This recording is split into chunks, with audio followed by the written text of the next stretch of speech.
Olá a todos, sejam bem-vindos a mais um episódio do Integra QMcast. Eu sou o William Saraiva, diretor da W2S Consultoria, faço parte aqui da governança do Integra QM, a governança de químicos e materiais. O Integra QMcast é um podcast oficial do Integra, e a nossa missão é promover a integração e fomentar negócios, né, com inovações que gerem valor para todos os agentes do ecossistema do setor químicos e materiais aqui do norte do Paraná.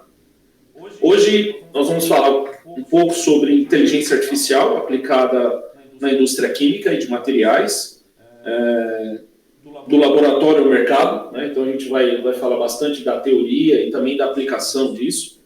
Para isso eu conto aqui com duas pessoas ilustres. A gente estava conversando um pouco aqui nos bastidores. Eu conto aqui com a Silvana Kumura, que é representante do Hub de Inteligência Artificial do Senai do Paraná. Seja bem-vinda, Silvana. E o Antônio Intini, que é o CEO do Rect Model, responsável aí pela aplicação, né, da ferramenta de inteligência artificial aplicada aí a formulações de produtos. Então, vamos passar a palavra para a Silvana. Fica à vontade, Silvana.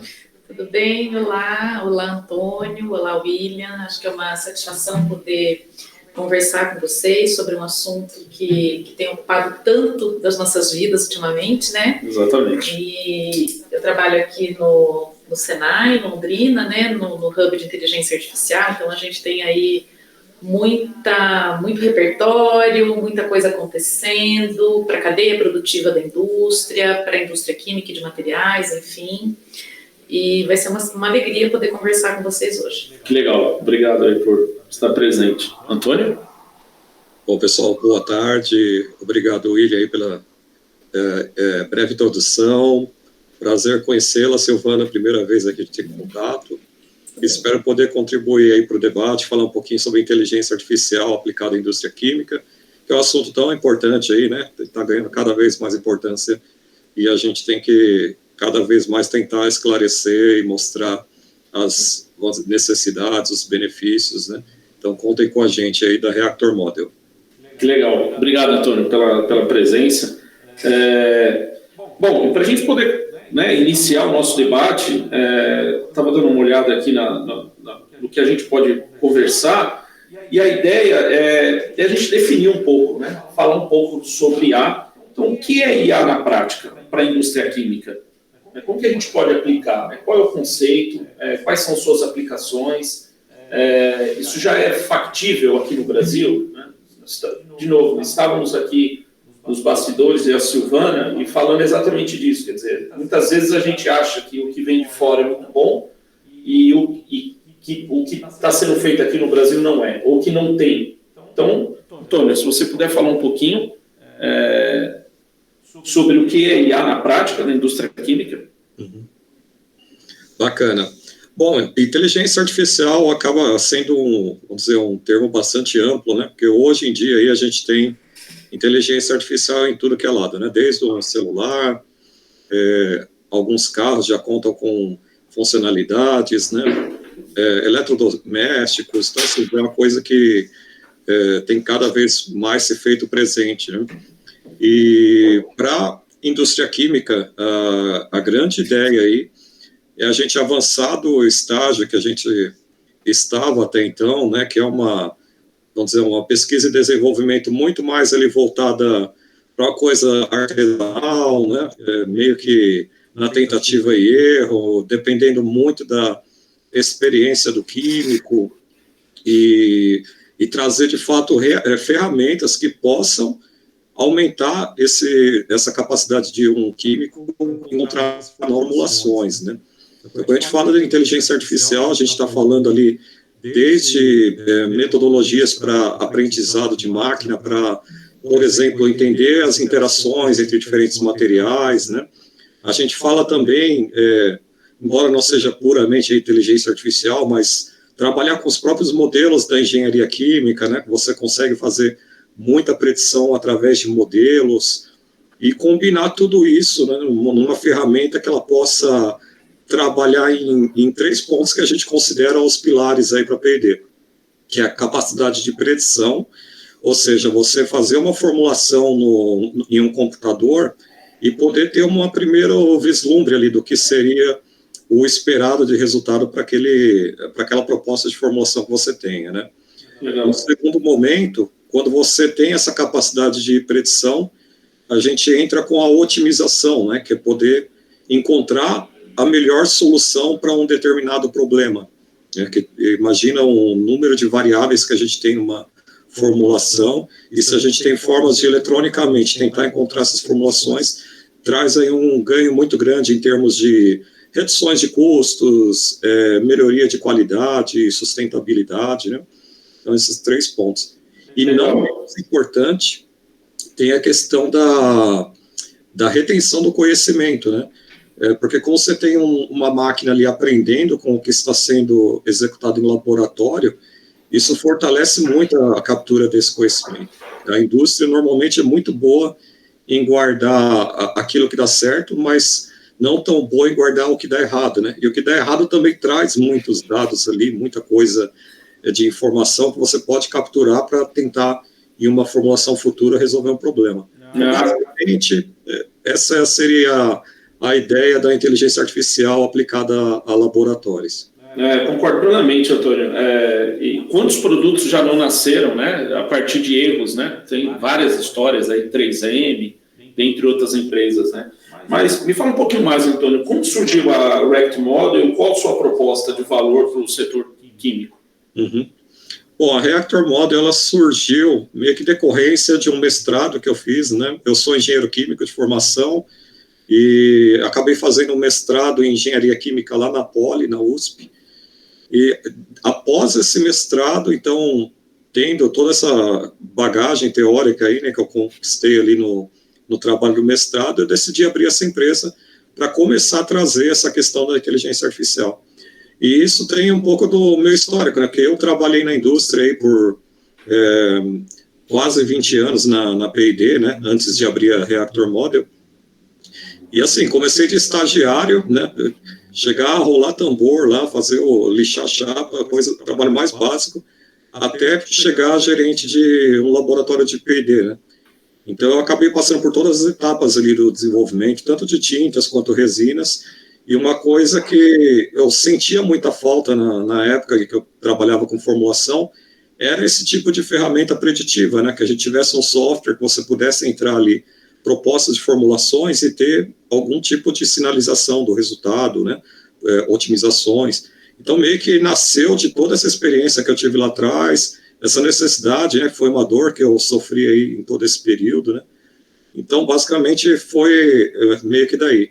E a proposta de valor nossa realmente é trazer um software que possa atuar nessas questões que a gente mencionou de predição, otimização e retenção do conhecimento, né, para realmente dinamizar o APD no laboratório. Ou seja, você cada vez mais ter uma APD eficiente, que tenha um time to market mais acelerado, né, que você possa identificar oportunidades, reduções de custos, melhorias de sustentabilidade e qualidade.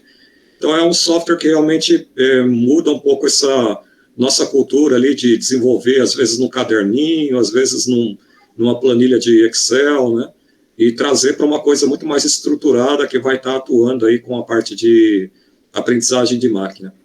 Ou seja, aquele químico que tinha o caderninho lá embaixo do braço com as fórmulas, esse vai ter dificuldade, né? Não vai conseguir mais utilizar o caderninho, né? Ele pode até usar, né? Mas ele vai deixar de ter o benefício da ferramenta ali, porque, de fato, assim, eu vejo que o futuro esse tipo de coisa não acontecer mais, né? Porque, no fim das contas, a empresa está perdendo informação, valor ali, né? É aquilo que eu falei, né? Você também é formulador. Quantas vezes, né, quantas formulações a gente tem que fazer para um determinado desafio até chegar naquela formulação ideal que vai ser produzida, né? A gente passa por inúmeras, né? Dependendo do projeto, obviamente, alguns mais complexos, alguns um pouco mais triviais, mas tem um projeto aí, você pode, de repente, fazer 50 formulações que não deram certo e na 51 é que vai sair a boa ideia ali, né, da formulação. Então, a gente tem que passar a realmente ter essa cultura da captura desse aprendizado todo, para que no seu próximo projeto com digitalização, ao invés de você levar essas 50 tentativas, de repente você faça com 10, de repente, né, faça com bem menos ali. Esse é o grande ganho, né? Sem dúvida. Não, e vale, eu acho que considerar, Antônio, que os desafios atualmente, eles são maiores, né? A gente tem aí a questão da sustentabilidade, né? Isso é inexorável, né? Pode ser que você não concorde, né, com todo o problema de meio ambiente que está acontecendo no mundo, mas tem todas as regulamentações, né? Tanto o Brasil como o resto do mundo. Então, não dá para desconsiderar isso, né? E fora a questão das regulações. Então, aqui no Brasil, a gente tem a regulação aí do Programa Setorial da Qualidade, que é muito forte, ou seja, não dá para você formular um produto pensando só no atributo, você tem que considerar toda essa questão de regulamentação, de sustentabilidade, né? É o que está sendo discutido no mundo hoje, né? Essa questão sustentável. E me diz uma coisa, Antônio, quais são os principais desafios que vocês ajudam a resolver nas indústrias com a ferramenta da React Model? Uhum. Então, o nosso foco realmente é na P&D, né? O bacana das questões de inteligência artificial é que você tem um software que ele pode trabalhar basicamente qualquer coisa que você precise desenvolver, né? Porque o software ele não enxerga método A, método B, ele enxerga números.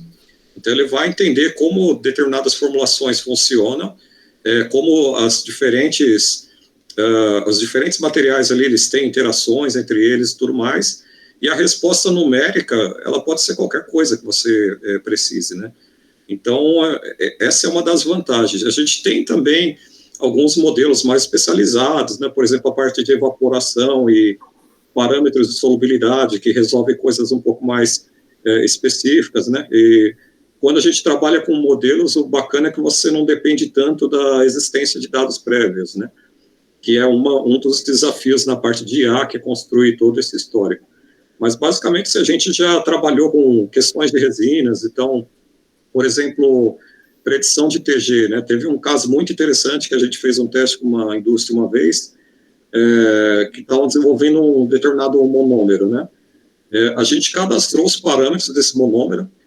Eu nunca tinha visto aquele monômero na minha vida, assim, eu sou formulador desse tipo de resina.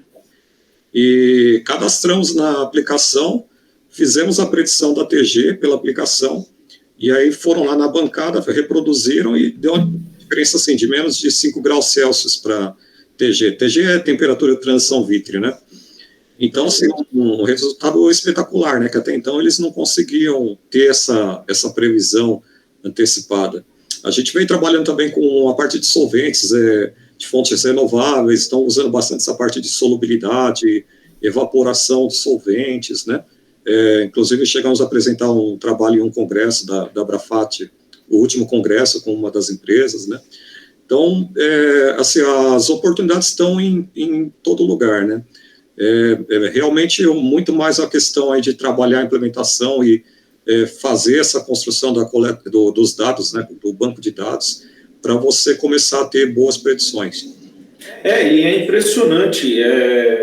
Nós falávamos de digitalização alguns anos atrás, mas no conceito, né? Esse ano, no último congresso que teve agora da Nuremberg Messe na Alemanha, a palavra de ordem foi IA e matérias-primas de fontes renováveis.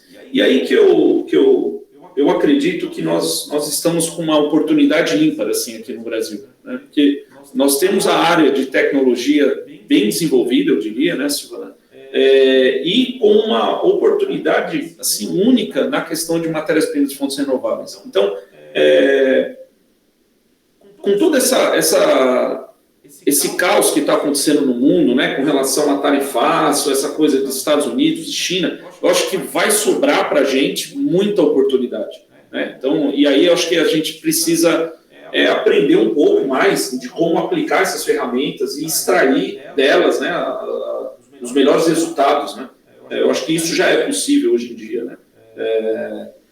E você consegue compartilhar com a gente, Antônio, um exemplo prático, né, de como a IA aplicada na criação ou otimização de fórmulas? Eu acho que você falou um pouco aí da TG, não sei se você poderia dar um outro exemplo, né, da questão dos solventes verdes. Isso é uma outra questão também bastante discutida no mundo, né, no nosso mundo aqui das tintas, né. O Antônio comentou, a minha carreira toda foi na indústria de tinta. Hoje eu atuo junto à W2S Consultoria, que atua também em outros setores, né? Não só o setor de tintas, mas agro, papel e celulose, mineração, e a gente vem percebendo como as empresas vêm se dedicando a desenvolver matérias-primas de fontes renováveis, né? Então, acho que, como eu disse, tem bastante oportunidade.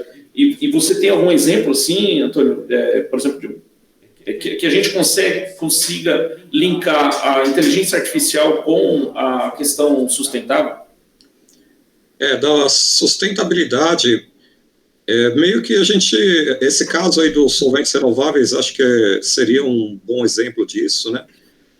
Aquele monômero em particular também estava relacionado com essa linha de materiais sustentáveis.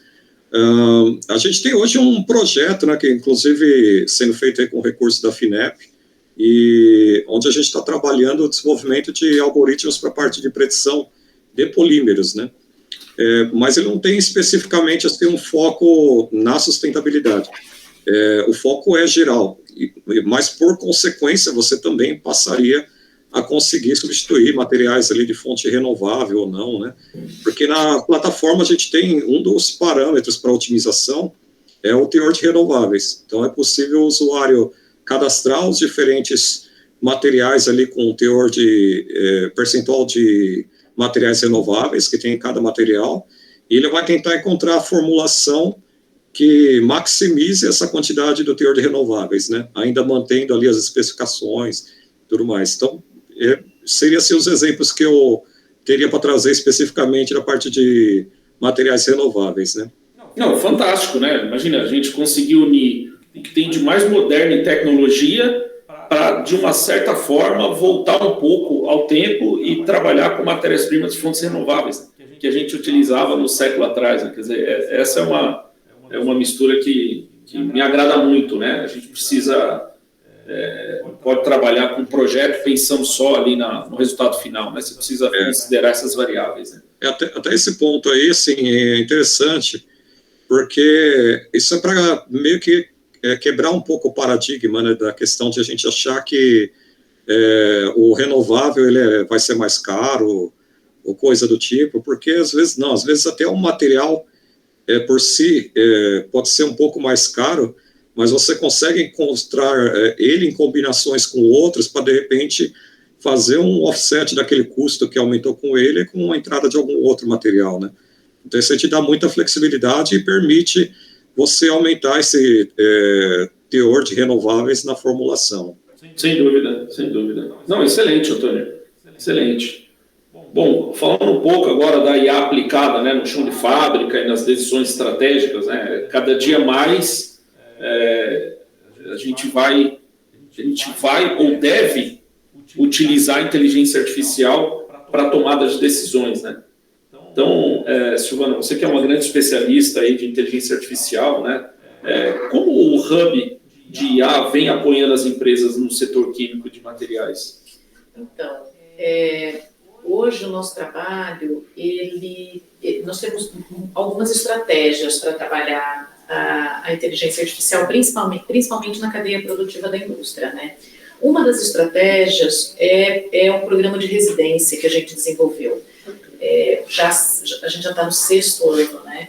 E por que é uma estratégia que a gente considera uma estratégia interessante? Pode ser que a gente tenha que mudar, vou contar um pouquinho de como é que a gente tem atuado com esse programa.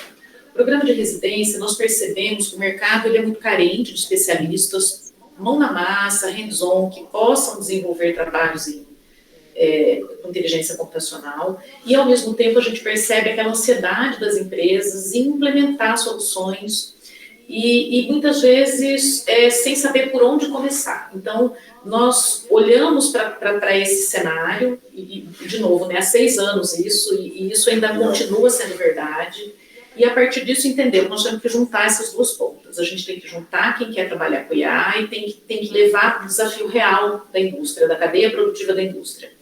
E aí nós criamos esse programa, onde esses profissionais estão conosco por 1 ano. Dentro de 1 ano, a gente divide esse tempo em 4 etapas de 3 meses, são 4 sprints, em que a gente trabalha com dados reais da indústria e com desafios reais para entregar provas de conceito. Por que provas de conceito? Porque a gente sabe, vocês dois são super especialistas e mestres na inovação e sabem que a gente precisa começar com a prova de conceito. Não tem como dar um primeiro passo, nenhum projeto inovador, sem testar aquela hipótese, sem pesquisar estado da arte, testar, comparar as técnicas, até entender o que realmente funciona melhor.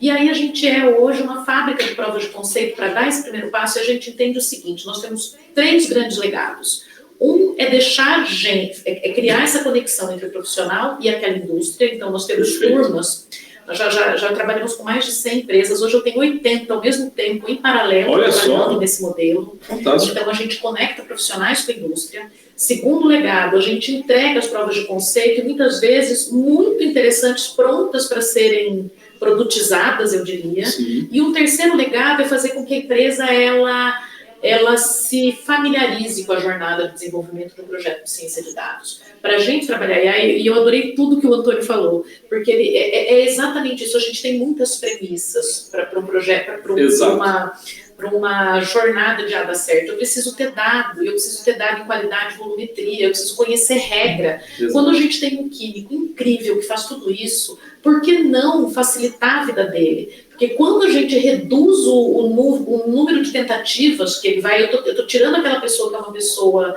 que tem muito conhecimento e que pode fazer muita coisa boa dentro da organização, ele sai daquele trabalho que é chato, que é repetitivo, que é o padronizado, e para IA dar certo eu tenho que ter um padrão conhecido. Isso. Então é sensacional, acho que esse insight que o Antônio teve, porque o que facilita a vida do químico no chão de fábrica, o tempo que ele está ali, ele vai usar o conhecimento dele para gerar resultado para a indústria. Exatamente. Ele não vai usar o resultado dele para ficar fazendo 50 fórmulas. Exatamente. Ele vai fazer 10, ele vai fazer 5. E a cada tempo, e essa gestão do conhecimento é uma das coisas mais relevantes. E hoje a gente está falando muito de tempo, né, William? Isso. Fora o fato de que a gente precisa ter propósito, a gente precisa ter satisfação trabalhando. Exatamente. E o fato de eu não ter que ficar fazendo aquela coisa que não gera resultado, que não agrega valor, também traz mais satisfação. Então, quando as pessoas falam, puxa vida, a IA vem para substituir a gente, a IA vai tirar o contrário, a IA vai trazer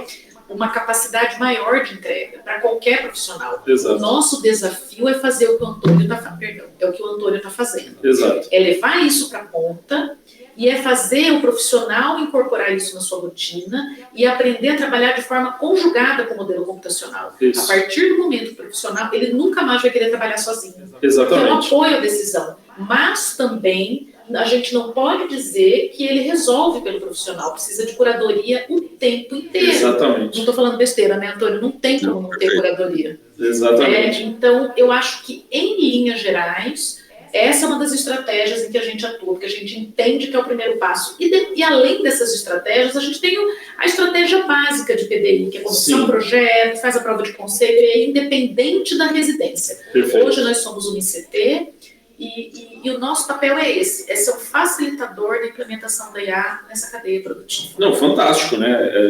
A gente viu aqui que a gente tem a ferramenta pronta, mas também se não tiver o recurso humano, né, o profissional bem treinado, ele também não vai conseguir aplicar a ferramenta, né? E quais são os tipos de soluções, Silvana, que vocês que já foram testadas, assim, ou desenvolvidas? Olha, eu vou dizer para você que a gente tem muita coisa, mas eu vou falar um pouco em categorias. Né? Eu, de novo, vou citar o Antônio aqui, a gente tem muitos modelos preditivos. Legal. E aí, para pensar em eventos que a gente não quer que aconteçam, então eu quero evitar que eu, de repente, tenha... Eu vou dar exemplos assim mais genéricos, mas que a gente pode aplicar tudo. Por exemplo, sei lá, eu quero evitar uma quebra de uma máquina. Eu quero garantir que eu vou ter o máximo de horas produtivas daquela máquina no chão de fábrica. A gente tem muito projeto assim. de modelos preditivos para evitar eventos não desejados. A gente tem muita coisa com esse olhar da formulação. Então, a gente teve algumas indústrias químicas, do cimento, para otimizar a formulação. Eu tive, por exemplo, modelos de otimização de consumo de combustível em processo de queima, em caldeira. E isso vai direto na sustentabilidade, exatamente, né? Porque... Então, por exemplo, a gente tem um projeto nosso que foi premiado, que era uma startup de Santa Catarina térmica, que era otimizar o uso de combustíveis naquele processo de siderurgia e também chegar no modelo ótimo de consumo de combustível e emissão atmosférica. Então, eu tinha 2 grandes entregas para fazer naquela combinação.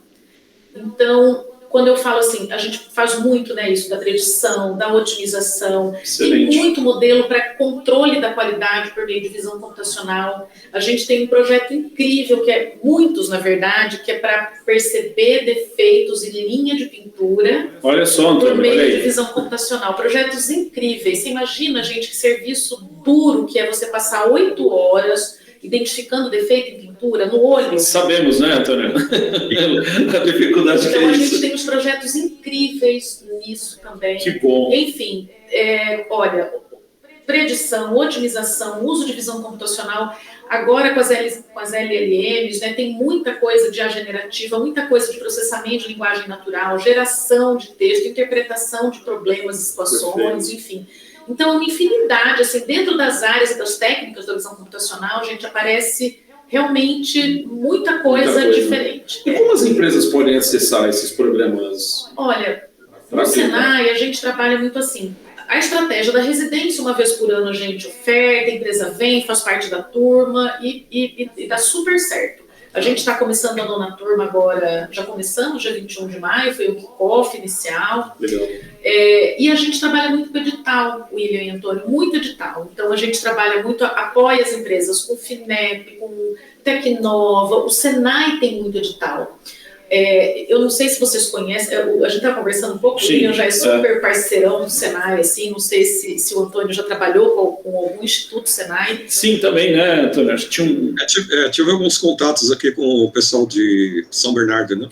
Ah, legal. Então, o Senai hoje é a maior rede de CTs privadas do Brasil. Nós somos 60 institutos de tecnologia, 24 de inovação. E uma das nossas missões, o Senai Nacional faz muito isso, ele lança muito edital. Sim. Então, uma parte desse dinheiro que vem do compulsório, enfim, ele é reinvestido em fomento para inovação na cadeia produtiva da indústria. E a gente também, além desse fomento que vem do Senai, né, para os editais, muito edital, muita coisa de FINEP, muita coisa de Tecnova e outros editais, FAPESP, enfim, a gente vai trabalhando dessa forma. Então, a indústria vem até nós com uma demanda, a gente orienta, trabalha na jornada da inovação, como uma ICT trabalha. Sim. Mas isso é uma coisa que eu tenho falado bastante para os clientes da W2S.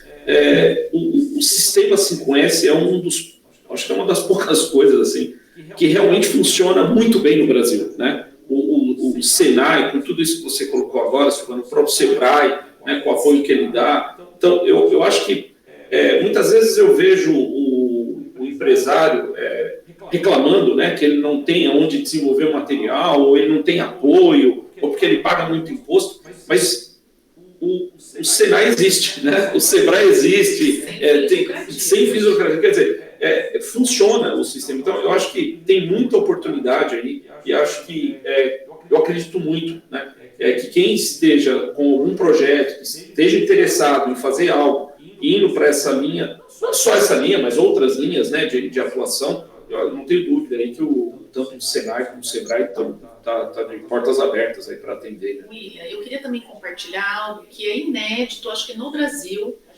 Vocês conhecem o Embrap, né, o Embrapli, que é uma linha de fomento incrível, né, de credenciamento de CTs, que é nacional, né, que é federal. Hoje o Estado do Paraná, por meio da Fundação Araucária, da CEIA, da SET, criou um modelo, nós estamos operando esse modelo, que é o HubX, que é um modelo de fomento para a indústria paranaense.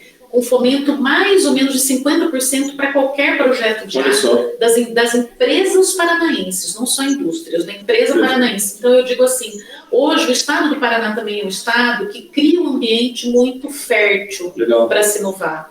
Então, isso é um modelo muito similar ao Embrapa e ao modelo paranaense.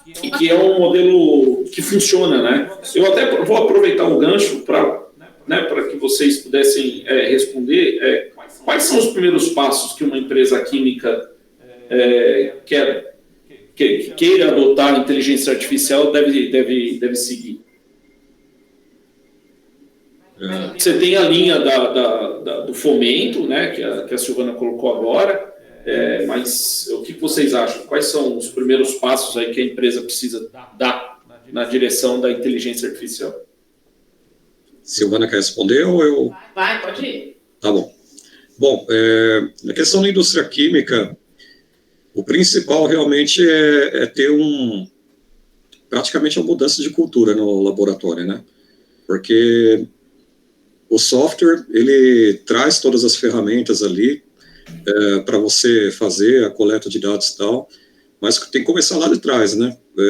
Tem uma máxima em inteligência artificial que a gente usa muito, que é o famoso se entra lixo, sai lixo, né? Que é o quê? Isso é a qualidade dos dados, né? Porque não basta ter dados uma quantidade grande se o seu método, né, de medição não é um bom método. Porque por mais dados que você tem e você tem muita imprecisão na tua leitura, você não vai conseguir boas predições, né? Então começa já um trabalhinho lá de trás, de se entender, fazer análise do sistema de medição, né? Eventualmente até fazer aprimoramentos nos métodos utilizados. A gente sabe que dependendo da característica, às vezes tem alguns métodos que são bastante imprecisos, né? Então, começa um pouco nisso, na construção da qualidade dos dados. A questão do treinamento de equipe é importante também, né, o comprometimento da equipe, de realmente estar cadastrando aqueles experimentos, estar avaliando, né, usando continuamente. Isso também é outro ponto importante. Eu diria que esses 2 pontos, se você conseguir já tratá-los, já é 80% do caminho aí, né? E realmente reestruturar a P&D para sair daquela, vamos dizer, atenção que a gente tinha antigamente de olhar só para o que deu certo. Então, vai lá, registro tudo que deu certo no ERP lá e bacana. Não, o que deu errado também, registra, vai coletando esses dados, porque é aquilo, para cada um que deu certo, você tem dezenas de outros que não deram, mas eles trazem informação importante das interações. E muitas vezes é mais, né, Antônio? Muitas vezes eles iam muito melhor para um resultado mais efetivo do que o acerto. Exatamente. Porque essa é uma questão interessante que o pessoal às vezes fala, né? Ah, Antônio, quantos dados eu preciso ter para fazer uma predição? Eu falo, olha, mais do que quantidade, a variedade, né? Então, para você poder fazer a predição de uma formulação que usa determinadas resinas, aquelas resinas precisam ter sido testadas no passado em conjunto para você saber como elas interagem naquela propriedade, né? Perfeito. Então não adianta eu ter, assim, milhares de dados, mas sempre da mesma coisa. Você só conseguir ampliar o campo de entendimento da IA, né? É a diversidade, né? Uhum. E aí, Silvana, quais são os primeiros passos? Eu concordo muito com o Antônio. Eu acho que, primeiro, a gente precisa mudar cultura, né? Precisa estar muito claro para as pessoas que vão passar por esse processo que isso vem para melhorar o trabalho delas. Dado sempre rotulado, com qualidade, volumetria e processo muito bem desenhado, processo padronizado. Sem processo não tem IA. Hoje as nossas maiores dificuldades em projetos de implementação de ferramenta, desenvolvimento, é aquela percepção de que isso cai do céu, de que a IA é uma entidade, que a IA vai descobrir. Não existe isso. Sem dado representativo, sem padrão de processo, sem regra de negócio e sem gente disposta a trabalhar com isso, não tem como a gente implementar nenhuma ferramenta. Exatamente. Aproveitando o que você está falando, Silvana, o que é mito e o que é realidade na IA?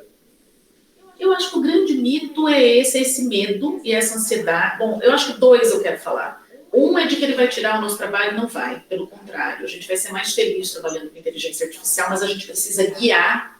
A gente precisa guiar como sociedade, quem trabalha, quem tem guiar nesse caminho, né? e o segundo é que resolve tudo e que a gente consegue sem muito esforço. A IA precisa de muito trabalho, é muito trabalho, porque a gente só transfere para o modelo computacional anos e anos e anos de conhecimento acumulado por nós que trabalhamos nos processos. Exatamente. Então, para mim, são esses dois. Legal. E como a colaboração entre startups, hubs e empresas tradicionais pode acelerar o resultado, Antônio? Bom, qual a sua opinião? Eu acho que totalmente, né? A gente nasceu como uma startup ali dentro da USP, né? A gente foi incubado no CETEC, participamos de uma aceleração também pela Braskem, né? No antigo programa Braskem Labs, e isso aí acaba sendo realmente uma porta para tanto nós startups oferecermos soluções para o mercado, né? Trazendo inovação, coisas que a indústria ela nem tem aquele expertise, nem é o objetivo primário dela, né? Ela está ali para resolver os problemas do dia a dia mesmo, e é muito mais interessante você contar com uma startup que seja especializada naquele problema que você quer resolver, né? Então, eu acho que do outro lado é a mesma coisa, né? Então, a indústria, como tem o pessoal aí do Senai comentando, né? Que a Silvana comentou de empresas trazerem os desafios para tentar se resolver. Startups acabam sendo um caminho interessante porque você vai pegar pessoas que estão ali focadas naquele probleminha específico ali, né? De repente um problema de visão computacional, um problema de predição de máquinas, o que for, mas você vai pegar pessoas que estão especializadas naquilo, diferente de você querer, como uma indústria, construir isso do zero, né? Você pode, mas... muito mais trabalho. É tudo uma questão de foco, né? Sem dúvida. Exatamente. Quando nós estávamos organizando aqui o nosso bate-papo, eu achei que fosse demorar e já foi. É tão rápido que a gente fica com vontade de falar aqui um monte de coisa e não dá tempo. Mas indo para a rodada final, Silvana, um conselho prático aí que a gente possa dar para as pessoas que estão nos assistindo sobre como inovar no setor químico com o uso da inteligência artificial, quais as áreas, né, do setor químico e materiais ainda estão pouco exploradas. Olha, eu acho que há brecha para tudo ainda. Eu não acho que há uma exploração intensa em área nenhuma, e eu vou no simples, que é com a colaboração. Eu acho que não tem jeito melhor de começar buscando parceiros que conhecem. Então, hoje, o melhor modelo é esse que o Antônio falou. É o simples bem feito, né? Simples bem feito. Hoje, a gente não faz nada sozinho. Perfeito. Colaborar é a chave para a inovação. Traga um especialista, traga um ICT, traga uma startup, trabalhe um modelo colaborativo. Perfeito. De repente, a startup sozinha não consegue, mas você traz um ICT, ela ajuda um pouquinho aqui, aí você tem, sabe assim? Colaboração e parceria. Hoje isso funciona muito bem, ninguém faz nada sozinho. Não, então, se eu pudesse falar de uma coisa, eu acho que essa é a mais importante. Legal.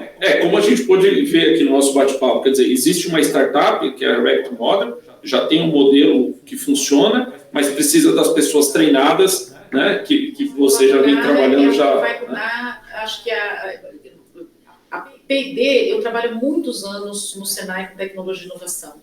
Há 20 anos, há 15, todo projeto era projeto de uma empresa única. Hoje já não é mais assim. Exatamente. Todo projeto tem mais de 2, 3, 4 parceiros, então... Assim, e isso faz toda a diferença. A gente ganha agilidade. A gente tinha uma expressão anos atrás que a gente dizia, bom, então esse projeto vai ser a 4 mãos. Os projetos hoje não são a 4 mãos, né? Você precisa ter vários atores na mesa, né? Exatamente. Às vezes dá mais trabalho criar essa rede de parceiros do que efetivamente realizar o projeto. Sem dúvida, sem dúvida.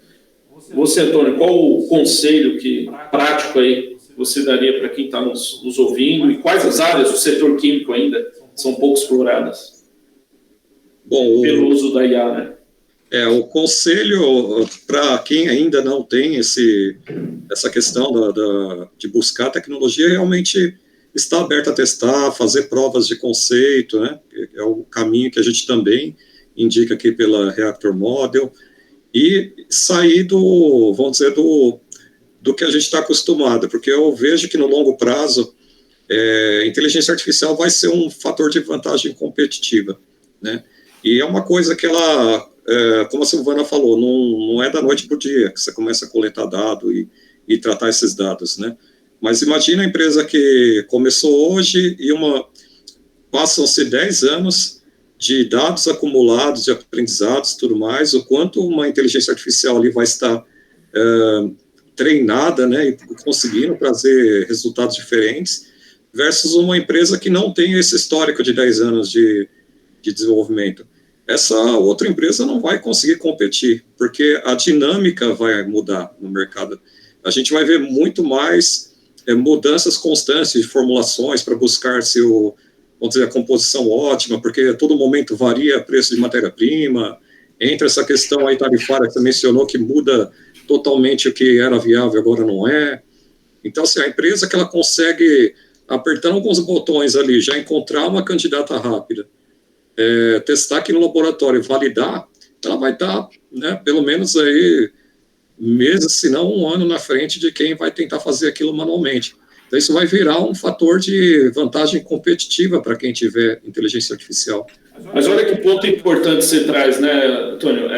Pode até ser tema aí para outros podcasts. Quer dizer, muitas vezes a gente tem a impressão de que a inteligência artificial é algo que resolve rápido. E não necessariamente, né? Então, talvez seja, ou provavelmente seja, aqui, que a gente está colocando, que o uso da inteligência artificial é um projeto de médio prazo.